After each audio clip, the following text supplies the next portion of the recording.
Pastor Mai, and welcome to this week's agenda. I'm Phil Gawne.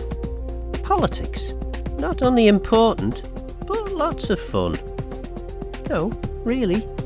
In this extended podcast, I'm speaking to outgoing MHK Chris Robertshaw, who's leaving politics after 11 years representing Douglas East. Chris has a very clear view of what needs to change so that government can be more effective and responsive to the needs of the people. In Agenda, Chris shares his vision and acknowledges that despite his best efforts, there's still more to do. Talking to Chris Robertshaw, who I think is the shortest lived minister in one single department that there's ever been. Would that be right? I think you began at DCCL and finished within the same month? Yes, that's correct. I was sent over the road to close it, so I went over the road, closed it, and came back again. Which is fair enough, I suppose. But you had a ministerial career in your first term, that was in the first 5 years. First full term, yeah. Yes, because I came in a by-election. Yeah. And how did you find that experience? Because of course, I think most people, people just don't have really much of a clue, do they, about how the whole political system works, particularly newly elected politicians, and moving from fairly fresh-faced elected MHK into being a minister.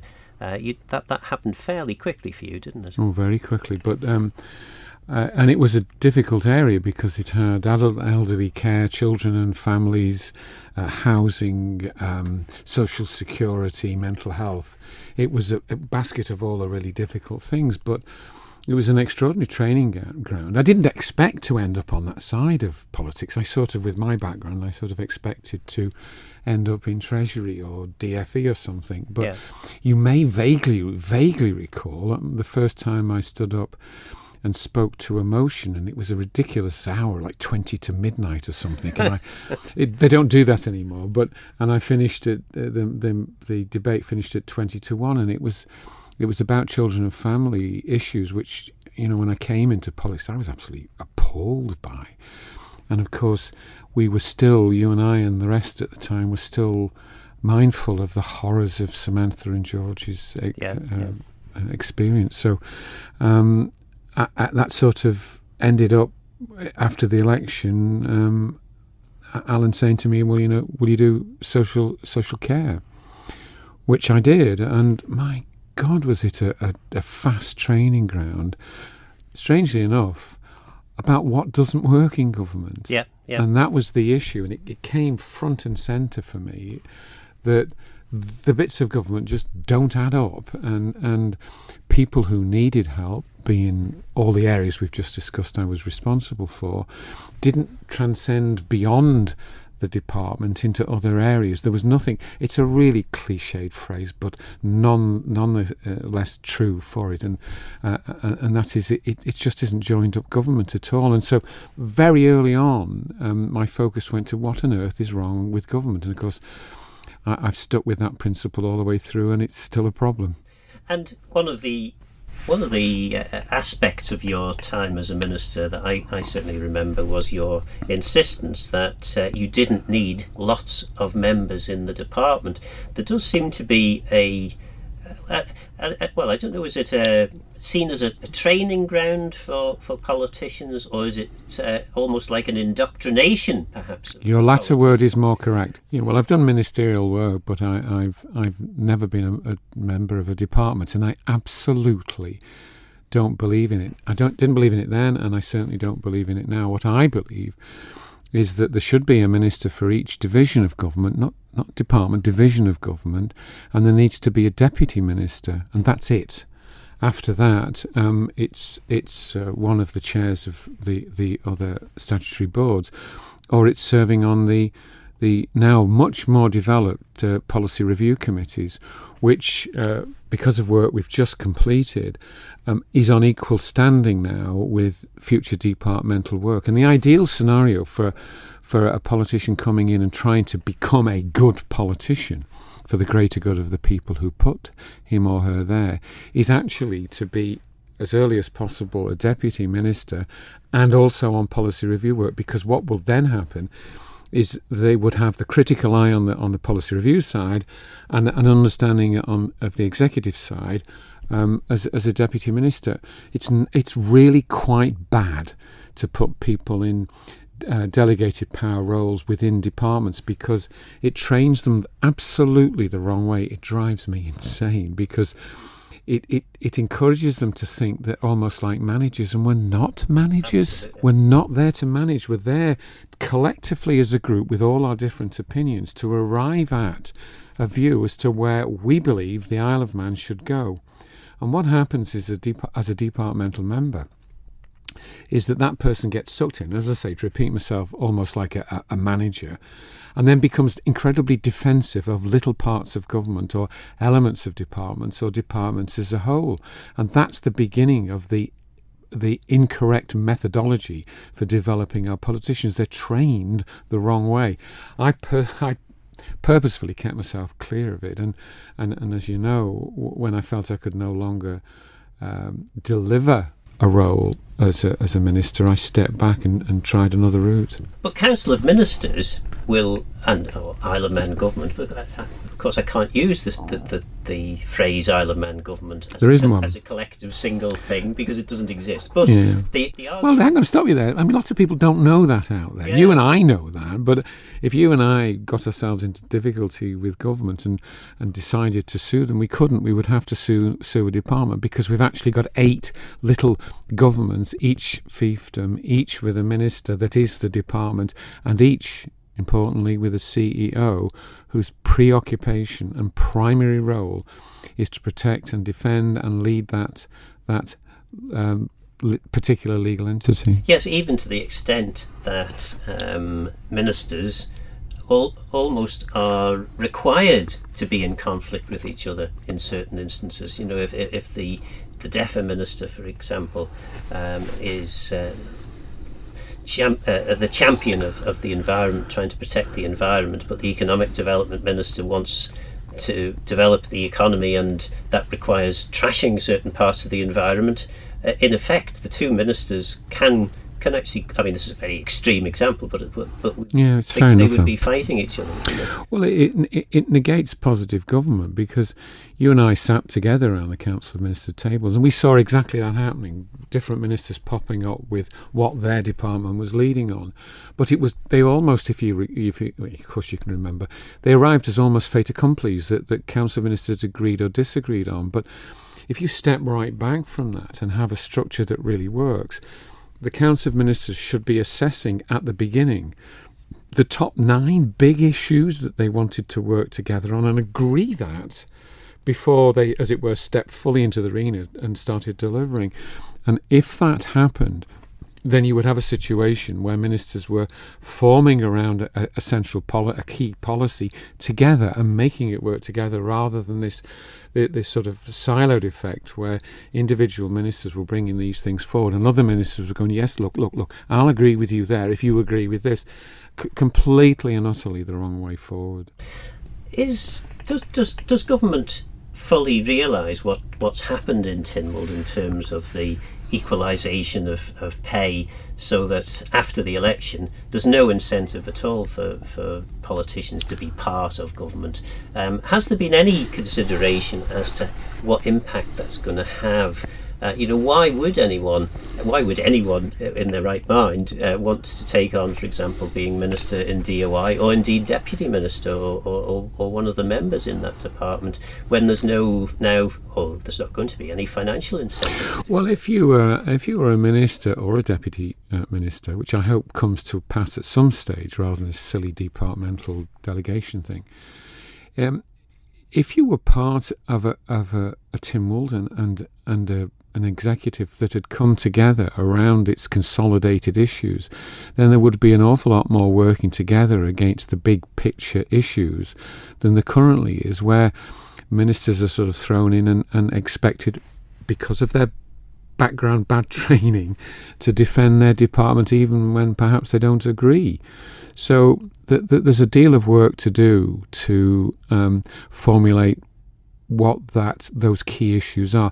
We did try in this last House, as you know, with a programme for government, but you will know as well as I do that was a cacophony of a myriad of details with a booklet that supposedly showed you the way forward, but actually the more you looked at it, the more you realised it was just a myriad of details and no core policies.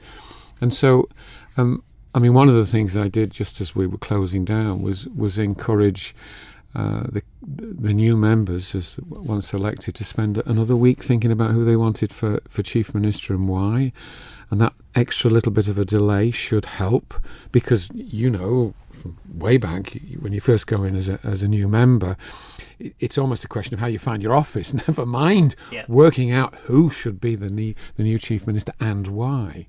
So, and I always felt that the most important decision, because of the way that government is set up, the most important decision you take is the second decision you take. The first one is who's going to be the Speaker of the House of Keys, and then you decide who the Chief Minister is, and then the Chief Minister decides which ministers he wants to have, and that fundamentally then shapes the future 5 years of how government works, which is it's a big thing, particularly and rushed when you have 12 new MHKs, as we did last time, who perhaps don't have the experience of the various people who put their names forward for Chief Minister. Absolutely. I think one of the things that has happened in this House, though, is the maturing of the policy review committees. I mean, that's come forward in leaps and bounds, and it's moved us away, I hope, from Yaboo politics, which you and I remember well from indeed previous years, into a more constructive, on occasion helpful and on occasion critical process that should enhance Tynwald's ability to arrive at better decisions. And I'm proud of the work that's been done there. I had the privilege of being in all bar one of the policy review committees, and the one I wasn't on, Department of Health and Social Care, I contributed in Sir Jonathan Michael's major review. So I saw in this last House, I saw right across the piece, right across government in all its areas, and became ever more convinced that the position I'd started out with about the concept of a single legal entity was absolutely on the money, and remains so. It's good to see Chamber of Commerce as well beginning to reach out and say, actually, we need to restructure this, because we're not in a good place at the moment. You're listening to Douglas East MHK Chris Robertshaw, setting the world to rights. I want to give you a few examples, if I may, of where a different structure would have helped us. If you look in this last House, there's been 5 areas that immediately come to mind that are troublesome: the ferry terminal development, the harbour strategy, which didn't work, the Lord Street issue, which we failed on yet again, and of course we don't need even to mention the promenade. And finally, the other area is the recent disruption we've had over the abattoir. And you know what? All those 5 things have exactly the same core. And quite remarkably, the other big issues we've been grasping recently, that's the review of DHSC, the review of DOI, and the review of Department of Education, Sport and Culture. Those 3 also have the same core principal problem. And that is? It's 2 things fundamentally. It's the separation of policy and strategy from operations, number 1. And number 2, the issue of regulators being separated from operations is also important. If you do those 2 things, I would put it to you, if you analysed all those issues I've just mentioned, you probably wouldn't have had them. Let me just give you an example. I'll give you 2 to start off with, and you can question me on any others you like. But the ferry terminal in Liverpool. Now, the Minister for DOI recently stood up and said, this latest issue costing another 5 million has only come to light because we only at Christmas found out the power of the bow thrusters on the new ferry. That's absolute nonsense. What actually happened was a number of years ago, 3 to 4 years ago, our people were told, look, you're going to have problems with quayside issue, and can we work with you on it and make the design decisions correct so that it won't blow up in our faces later on. And that wasn't listened to, and there were other issues early on. So why wasn't that listened to? It wasn't listened to, and I don't point the finger at officers here, but almost all the way through all those issues that I've discussed, we expect, because of the structure of our government, to push really big, responsible issues down to operating officers and expect them to perform, which is just ludicrous and downright unfair.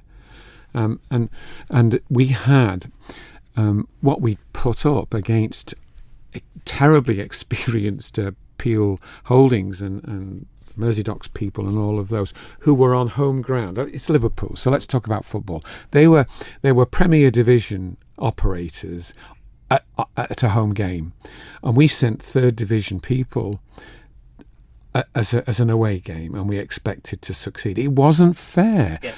Right. And I would, just to be absolutely clear on this, they were top-class Third Division people, and as good as you would have expected for the role and the positions that they're in. Absolutely. So I remember going away with the team to meet Peel Holdings for the first on the first occasion, and we discussed this amongst ourselves and said, we really.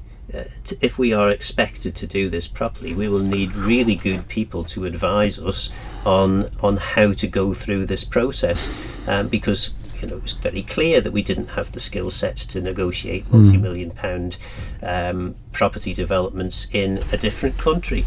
I sort of take your point on that. And if you looked, for example, at and this is rather sad, really. Years before I ever came into politics, I was concerned to get something done on Lord Street.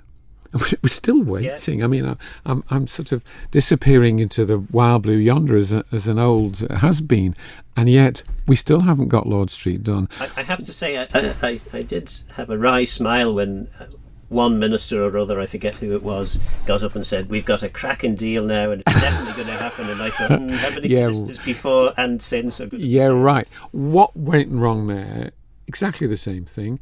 We were asking perfectly good officers inside DOI to rise to challenges which were way above what they were used to. Again, dealing in the case of Lord Street with international companies that, didn't blink at projects for 20, 30, 40, 50, 60 million quid. It was the day job for them. For our people, it was something brand new. And the other thing about that is, and I actually spoke to one of the senior DOI officers fairly recently, it's for them, the day job is making sure that everything still continues to work in the department, and then they have all these additional multi-million pound big things that they only deal with once every now and again, to have to suddenly become fully up to speed with, to understand how it all works, to understand the internal regulations, the external regulation, and it's we're effectively giving them an impossible task. Again, the harbour strategy, where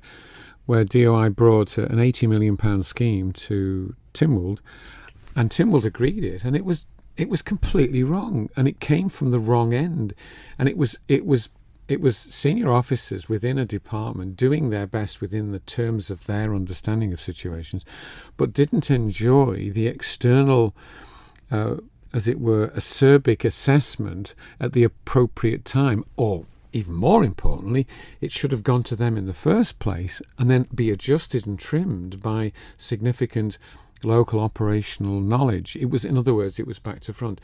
And this replicates itself right through government. So what we should be doing is saying that our departments with its minister should be operating divisions that, and just as you've said, really, really focusing on delivering whatever that service is to the public of the Isle of Man, and not have all these peripheral duties that are placed upon them. That's effectively what's wrong. And we shouldn't have 7 or 8 CEOs. We should have that's Chief Executive Officer. We should have COOs, Chief Operating Officers, and their duties are to make sure that in operational terms that the Isle of Man's first class. Now, how then do you deal with these other big issues? Well, I suppose before we go on to that, how did you actually get to this position? I mean, I know you've been talking about this for 10 years. I was sort of coming round to your way of thinking by the time that the people of Arbury, Castleton and Bellew saw sense and got rid of me. But you need everybody in Tynwald to sign up to, or at least a majority to sign up to this. It's yes, absolutely. There's more now. There's more senior civil servants, and there's more politicians now and outside who get it. But we're really at the moment, we're stroking the egos of CEOs, and we're stroking the egos of politicians, and pretending that in isolation they can deliver when in fact they can't. And it's sort of accepting an honesty of purpose that really this is what we need to do. And all I can hope in the next House is that, and I've badgered and argued for this remorselessly, that we sort of get it and move forward. Chris Robertshaw, a man with a plan. They're trying. If you look at DHSC, what's happened there? There's been a separation of operations, Manx Care, from policy and strategy. Unfortunately, though, at the moment, the DHSC remains too big and too controlling. To bore you with detail for a second, the mandate that they're working to I hope is a provisional one, because it's faulty. In sections 6 and 8, it gives DHSC far too much power, and there's a sense that people can't let go. You got then DOI. We'll look at education first. Education started moving towards something of a crisis situation, and that was quite straightforward. The fundamental problem there was that over time, the absolute importance of the operating delivery arm, that's the schools, faded somewhat in the minds of those in the department itself, and the department became the primary body that interacted with everything around government and politically. And to some extent, the absolute importance of our operating side of the schools fell away. When Beamans came in and delivered a review of that, they made it too complicated, but what they did do right was say, look, you've really got to put your schools front and centre. That's what it's all about. So there was a certain parallel between what happened in education and what happened in health. Then the next one, again, and all these problems have exactly the same root. We got ourselves into a real muddle with DOI. In terms of capital projects. What are we going to do with capital projects? And Beamans came in to look at that, and I cautioned Beamans, because I was supposed to have 45 minutes with them, but I think they threw me out after about an hour and 40 minutes, bless them. But I said, you guys be very, very careful now, because you're coming with your considerable experience from much bigger jurisdictions. Every day, every time you get up in the morning and before you go to bed at night, remember there's only 83,000 people here, and we can't build these big organisations. What we have to do is make them delivery arms and then work out how the others are going to work. They got what I was saying, because if you look at that report, I think on page 59, they go, well, look, we only had a limited remit. They were sort of apologising. And by the way, we mentioned single legal entity on page 59. In other words, if we'd been given another remit, we might have come back with a different issue. So it remains the question, okay, it's all well and good you saying make all these divisions operational. What do you do with these complex one-off things that keep popping up? Well, what you do in the centre then, in a one government organisation, is identify the challenge, a little bit like you mentioned there when you first went to Liverpool, is you have to assemble a really high-quality professional team that comes together from people away, people locally. The best, there's loads of good minds on the Isle of Man that we don't use enough. before you get to the point of pressing the green button, you then have to check with the operational side, is what we're proposing here deliverable?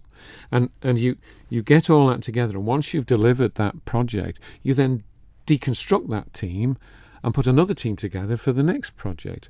And you can see it all over the place. I mean, poor DESC, Department of Education, ending up, perhaps rightly, running the National Sports Centre, but ending up with a flume that was a foot too short, that wobbled. I mean, I remember going in, which committee is this? Environment and Infrastructure Policy Review Committee, and we went in to have a look at what was going on with the famous works there.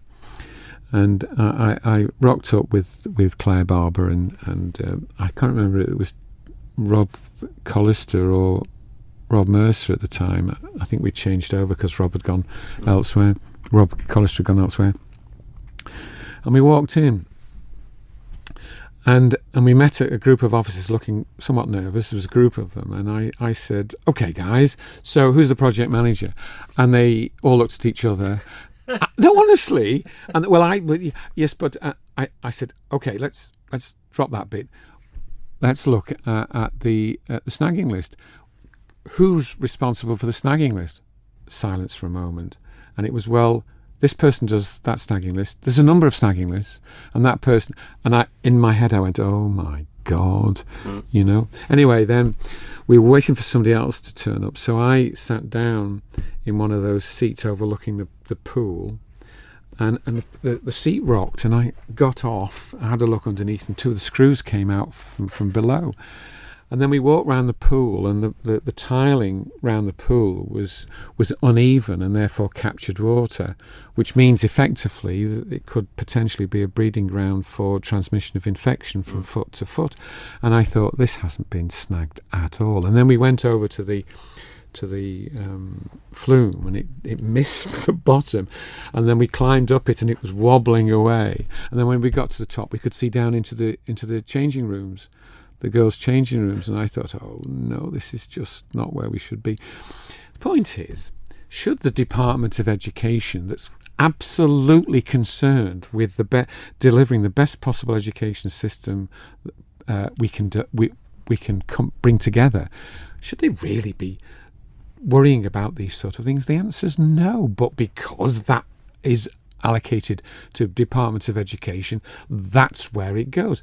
Like, why was Department of Education involved with who gets the contract for running a unit, which I think is going to be a pub and restaurant, down in the Villa Marina Arcade? I mean, why? Because we're locked in these silos, and we've got to break away from that completely. And decisions end up getting taken which are so bizarre, really. The Department of Education's view as to who a suitable tenant in a particular property might be could be quite markedly different to what economic development might think would be appropriate, or whoever else it might be. The interestingly enough, I can't criticise DHA, Department of Home Affairs, or I should say now, Department of Justice Home Affairs, quite rightly so. There's not really much of a problem there at all, because effectively their delivery arms have the degree of disconnection appropriate. You've got the fire brigade, coast guards, police service, and so on, and DHA works. You know, DEFRA's Department for Enterprise is trying to work. Lawrence got as far as getting his agencies, but never quite had the courage to just push that bit further and make them independent. It's a big deal, isn't it? I mean, I'm now engaged in politics in a much more lower level than I was 5 years ago. But there's so many examples of things that the authority I work for suggesting to government, we know you haven't got much money, we'd be happy to take that on for you.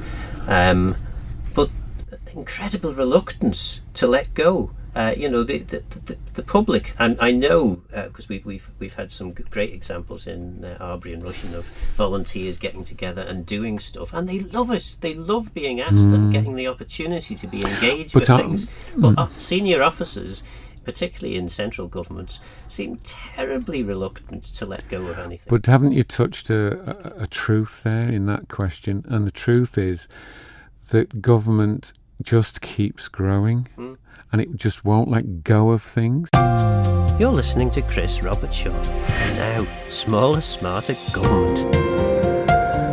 And this gets us to the smaller, smarter government. Which again was your big theme. And at the time, I said, well, to me, smaller government is not necessarily an objective that I could sign up to.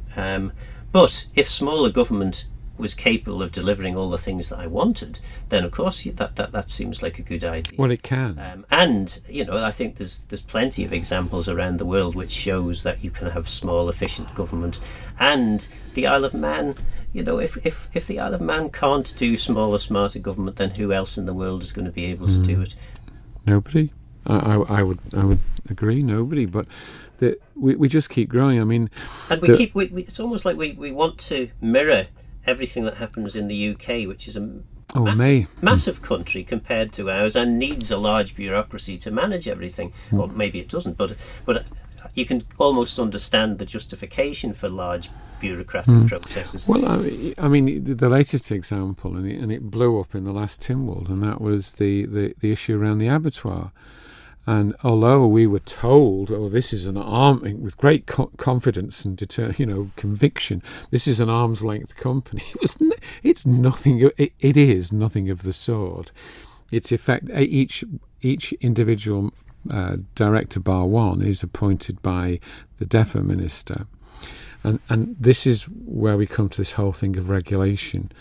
There are three different regulators which, quite rightly, in part regulate different parts of the abattoir service delivery, but actually they work for DEFRA, and there's something incredibly incestuous and disturbing about that when you, as we found out, when you analyse the way the management was reporting to the board, it was thoroughly inadequate, and we looked at an example of high standard in the creamery and found that they were doing it exactly as it should be done in terms of informing a board of the key issues that the board should be concerned about, and that DEFRA board was not doing that. So I hope the outcome of that pretty difficult debate, which it was, results in a complete rethink of the importance of making sure that Manx meat is held to the highest standard, and that marketing and distribution finds a new way forward, contrary to the one we've got at the moment, and not sort of dissimilar to the international standing Manx cheese has now got across quite a large swathe of the world, really, including America. So there's big challenges there, but if we can make progress in section by section. We can push the agencies out in Department for Enterprise. We can get the DHSC arrangements progressively improved and slim down DHSC, because the operational side is doing it, and the reporting systems have got to be much better as well. Instead of individual sort of departmental members with delegated powers defending the indefensible, we need very clear. Tynwald as a group need very, very clear reporting systems to establish whether divisions of government are delivering for the public in the way that they should. And if in this magical world of Chris Robertshaw's vision for the future, if all this happened, we're just about to have an election, obviously, aren't we? And most people, I would imagine, would be listening to this and thinking, well, this is all theoretical, airy-fairy stuff. What does it actually mean for me? You're listening to Chris Robertshaw. How big an impact could this have for people on a day-to-day basis? Massive, because if we step back from this and look at, generally speaking, what politicians... This reminds me very much of the big debate, which got some rather peculiar nicknames that you might recall at the time. But I tried to describe then, and nothing's changed, that MHKs were sometimes elected because people felt that they couldn't communicate with government in the way that they wanted to, and they didn't know who to speak to or where to go, and that really their MHK was their link into a system they didn't understand. And I get that, but that's, as it were, trying to close the stable door after the horse has bolted. Really, what you want to do is you want a system that works for the individual citizen. And you might recall that one of the key issues about smaller, smarter government and single legal entity was the phrase personalised service delivery. And if you get the operating divisions of government working properly, it will deliver to you, Phil, and me, Chris Robertshaw, and everybody in the way that it should. Is this not, though, potentially part of the problem? Because for MHKs who've made their name effectively doing the role of a citizens advice bureau to actually help the public understand how government works, if government works in such a way that it's obvious to the people, those MHKs, those politicians, no longer have a role. No, that's not. But I mean, in terms of the role they've created for themselves, they would have a different role. Correct. And perhaps that makes them feel a bit nervous, and perhaps that's one of the sort of obstacles to change. Yes, it is. It's the confidence to, as a group, when the new House assembles, I do hope that they have some major policy debates. That's never happened in my time, where they together sit down and say, not what's in your manifesto per se, but what do you think the big issues are? And this is the difference between the Isle of Man and lots of other jurisdictions, much bigger ones. And that is that available to other jurisdictions, bigger ones, are a range of think tanks that do a lot of the thinking, and there can be a whole range of them with varying views, and they're used then, that work is done and used to help form policy. And we have nothing here. But, I mean, there are agencies, obviously, like the Chamber of Commerce and Max National Farmers Union. No, they're not think tanks. They are vested. They're organisations with vested interests. That's different.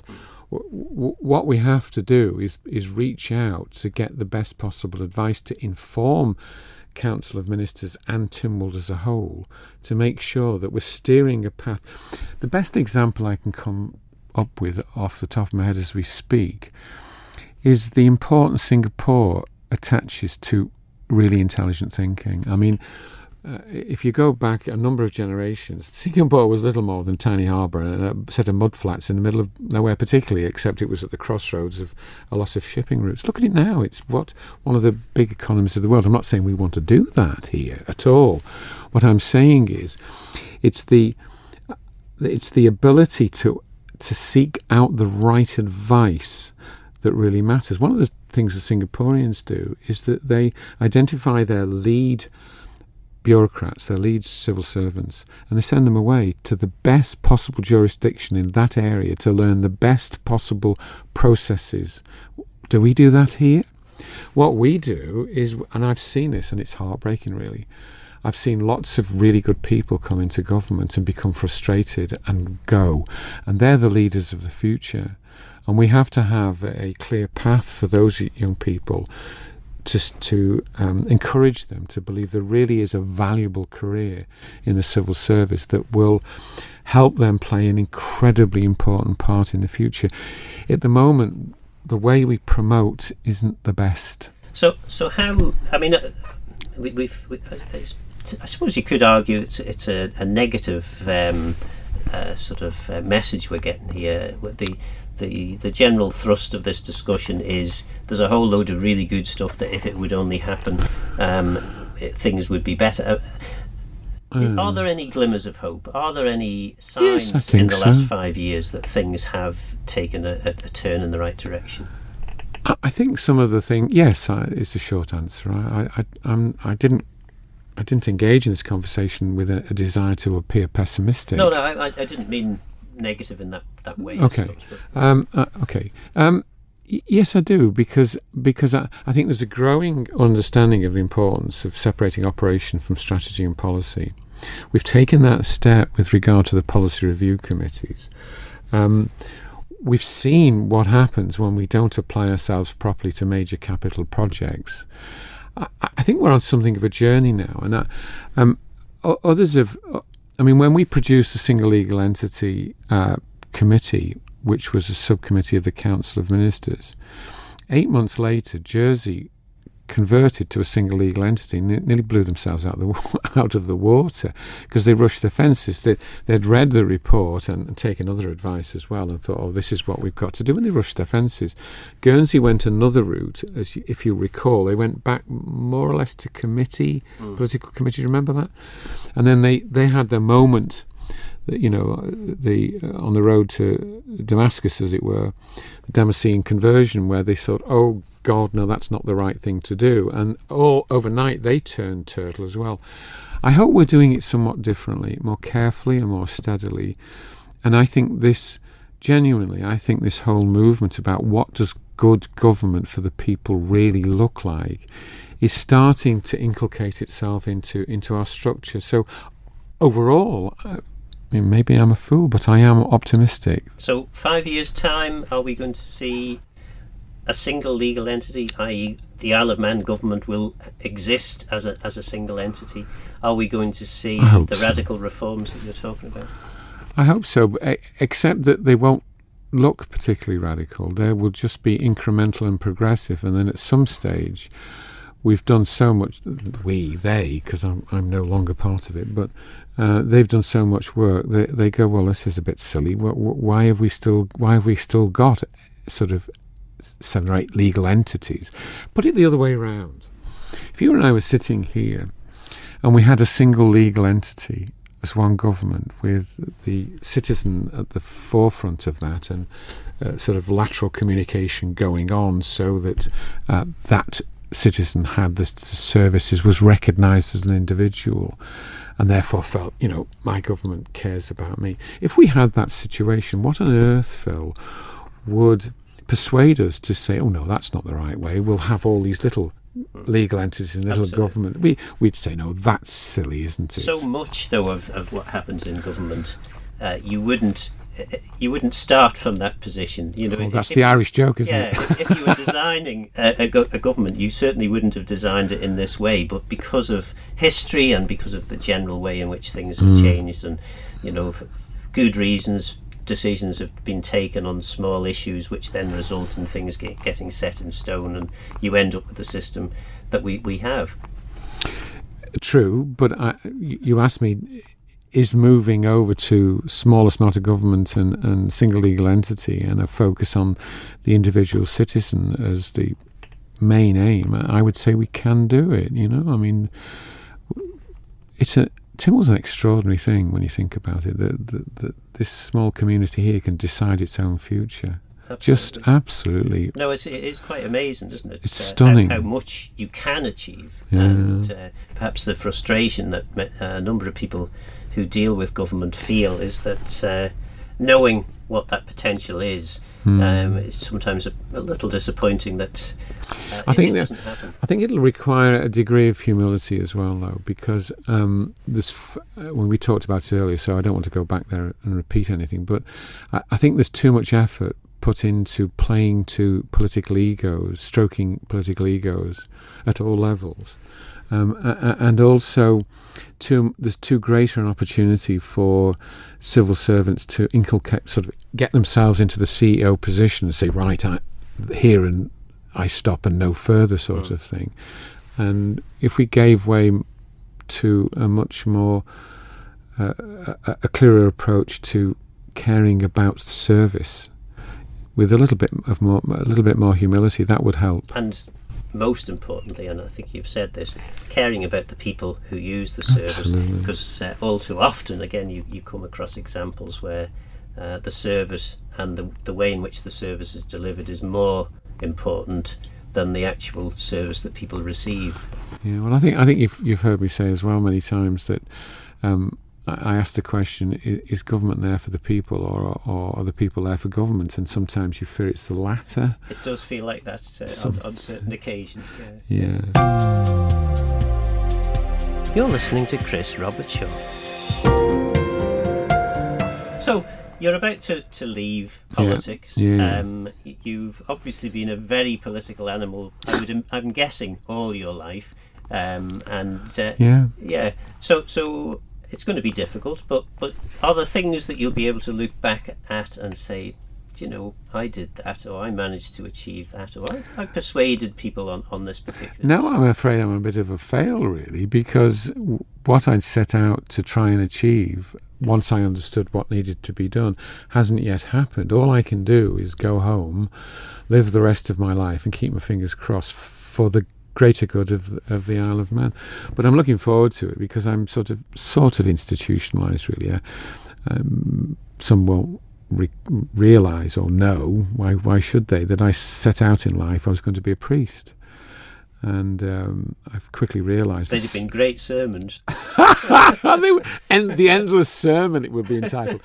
But I'm preaching, but no, I thought celibacy was for the birds, and I thought, no, that's not for me. And then I was in the army, which again was a total immersion, which I loved, but again it was I didn't carry on with my army career because you didn't marry the girl, she married the army, and that wasn't for me. I'd seen experiences abroad how that didn't work.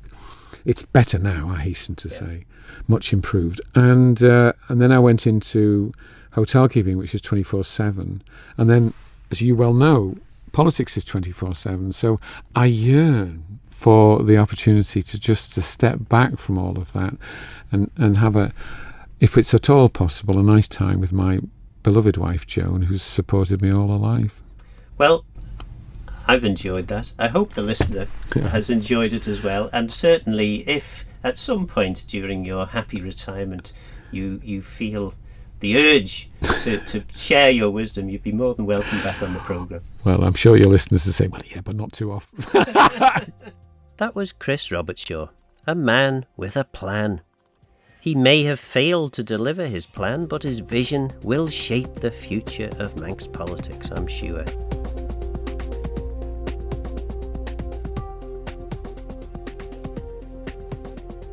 That's all from tonight's programme. You can listen to a much extended podcast of this discussion on Manx Radio's website and on Spotify. But for now, Guramayu. Thanks for listening.